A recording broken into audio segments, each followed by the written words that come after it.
These are all the times we've talked of honesty, fairness, justice. All of those times I counted on you to have the courage to take those dreams out into the world. Spider-Man 2 is my favorite movie of all time. Not just my favorite superhero movie, but my favorite movie. I've thought about it extensively. I've considered the classics, personal favorites, and even tried to talk myself out of admitting it. I'm a huge movie lover, and like Alex, I've spent the better part of my life making silly videos.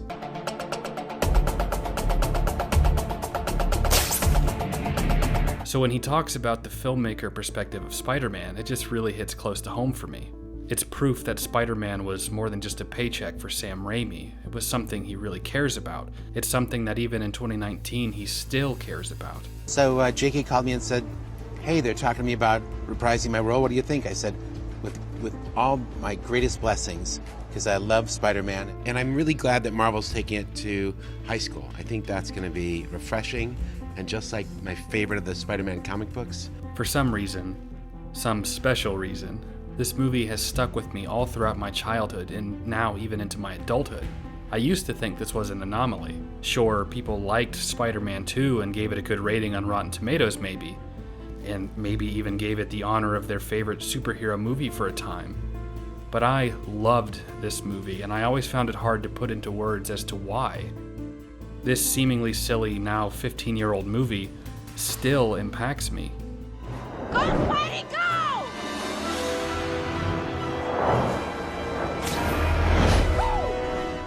It wasn't until last year that I stumbled on the Raimi Memes subreddit that I realized there was an entire community dedicated to loving the original Spider-Man trilogy. It wasn't until I started watching HiTop that I realized there was someone out there that reminded me so much of myself. I remember the smell of popcorn and the feeling of excitement. Imagine that, being a 5-year-old boy whose dad taught him to read with Spider-Man, watching Spider-Man 2 with Spider-Man. 2 hours and 7 minutes later, and I was a changed man, a changed kid. I never saw a movie like that. Believe it or not, I think 5-year-old me understood the power of Spider-Man after those 2 hours. I think he understood the power of film. I specifically remember something my dad said to me as the credits were rolling. That wasn't just a good superhero movie, that was a great movie. Even hearing Alex's story from childhood, remembering watching this movie for the first time with such vivid detail. He was 5. I was 11. I remembered every detail too. I was in Gulf Breeze, Florida, and my mom brought my friend Jared and me to the local theater. She got a large popcorn and 2 large drinks, but she made me and my friend share 1 drink, and she had the other. And then it happened.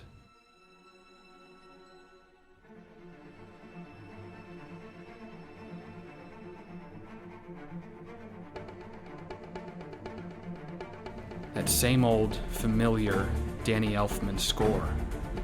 The goosebumps on my arms and the back of my neck, my eyes widening as we're reminded about all the events of the first Spider-Man. Little did I know how much this moment, this movie, would change the course of my life and be a central component to my perspectives of morality, responsibility, and compassion. Spider-Man 2 is not a movie about Spider-Man. It's a movie about Peter Parker. It's about this kid who's just trying to get by and whose life sucks. Sucks as a result of this inconvenient thing that happened to him on a school field trip.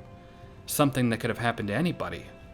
What happened to Peter could have just as easily happened to Harry or Peter's teacher or even Flash. But it didn't. It happened to this nerdy kid who was being raised by his aunt and uncle in Queens.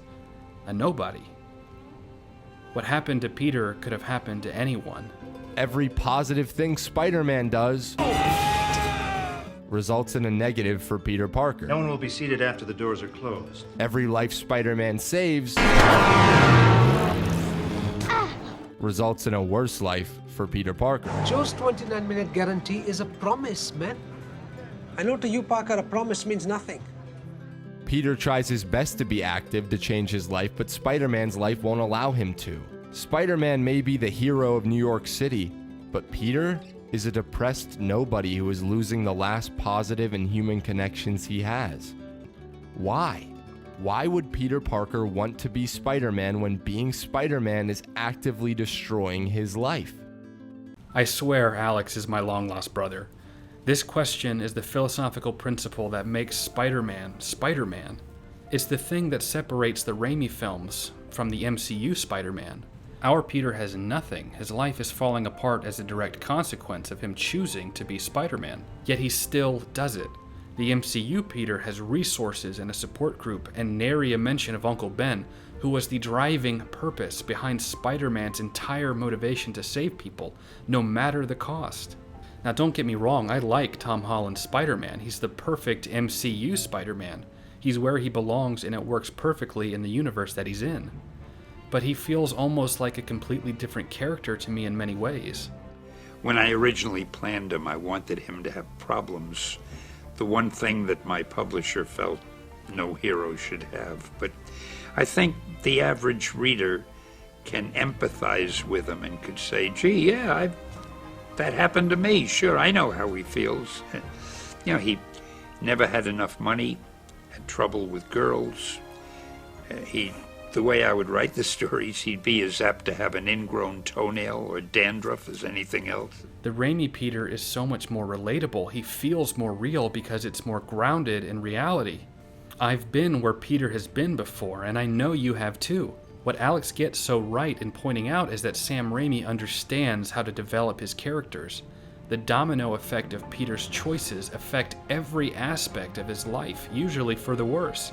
He's a guy who can't catch a break, and we, the audience, have to just sit there and watch him struggle. And we don't want to, we want him to succeed. Spider-Man 2 is a movie where Spider-Man is missing for 1/3 of the entire film.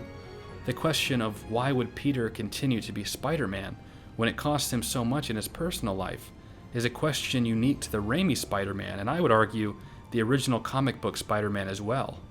Even in The Amazing Spider-Man, he donned the mask not to better the world, but for revenge. Only in the final act of that film does he finally change for the better. The question of why do the right thing is summed up entirely in this simplistic scene of Peter and his uncle in a car. It's simple, it's a boy and his father figure, it's relatable, it's grounded, it doesn't bolster itself up, it just is. Peter's philosophy is that if you have the ability to do the right thing, it is your obligation to do it, no matter the personal toll. As silly as it may sound, this philosophy has stuck with me since I was a kid. My parents divorced when I was 3, and I had these conflicting worldviews from my parents that hated each other. My conservative, fundamentalist mother and my extremely liberal Catholic father, both of which loved me and taught me about God, taught me about morality. The reason I bring this up is because Peter's philosophy of helping people no matter the cost is the living embodiment of Christ's teaching. Don't worry, I'm not going to get too preachy here, but as Kierkegaard wrote, we are called by God to love our neighbors as ourselves, and we are not allowed to say that anyone falls outside the category of our neighbor. Peter doesn't use his fists to beat the bad guy. He doesn't do the typical superhero beatdown we have come to expect. Peter instead uses his admiration of his fallen idol, and he uses his empathy to save the day. Dr. Octavius. Even in the end, it was Peter's empathy that connected him to Octavius, not an act of physical force or of violence. Octavius did horrible things, but even he was not beyond forgiveness. Forgiveness being a theme tackled more in the 3rd film, but Oc's road to redemption was short yet powerful. I will not die a monster. It took the same nerdy kid from Queens, that same nobody who was tripped on a bus in front of his high school crush, a kid who needed his friend to protect him from bullies, that same friend who now resents him, a dirt poor kid with the weight of the world on his shoulders to bring Octavius to redemption. It was my dream. Sometimes, to do what's right, we have to be steady and give up the thing we want the most. Even our dreams. Spider-Man 2 is a film about putting others above yourself. It's about self-sacrifice for thy neighbor. To become loving in this way, we must overcome the natural selfishness and simple inertia that pushes us towards the satisfaction of our own desires, when those desires conflict with the good of others. With great power comes great responsibility is more than a line out of a comic book. It's the perfect philosophy. It's the calling of all good men and women, religious or not, to action. If you have the ability to help thy neighbor, you must do it. Period. Spider-Man has never been appealing because he was a cool superhero. He has always been appealing because the panels, the moments, the scenes of him doing something as ordinary as delivering pizzas are just as extraordinary as the scenes of him webbing up bad guys. When I think Spider-Man 2, I don't think about this car getting thrown through the window. I think about the conversation that takes place before. I don't think about New York getting sucked into the sun. I think about our hero using his beliefs to save the day. This is what Spider-Man 2 is and why it has lasted with me for so long. Sam Raimi's focus on the action scenes are just as important to him as his focus on two characters sitting in a room eating chocolate cake. You don't have to stick to walls to help people or be a good person. Kindness goes a long way. A simple gesture to a stranger or a call to an old friend can be the difference between someone giving up or continuing to push forward. And you, watching this right now, have that power. After all this time, after all the superhero movies that came after this film, it was Spider-Man that laid the foundation for the modern superhero movie. And to this day, it hasn't been topped. It was Sam Raimi's passion for this beloved character that influenced not only me, but people like me, people like Alex, people like the almost 200,000 member community on the Raimi Meme subreddit. It was Spider-Man that taught me to be a little better, to do the right thing no matter what. Spider-Man is a story that teaches us that anyone can be a hero. Anyone can do the right thing, and that no one is beyond redemption. You know, I guess one person can make a difference. Enough said.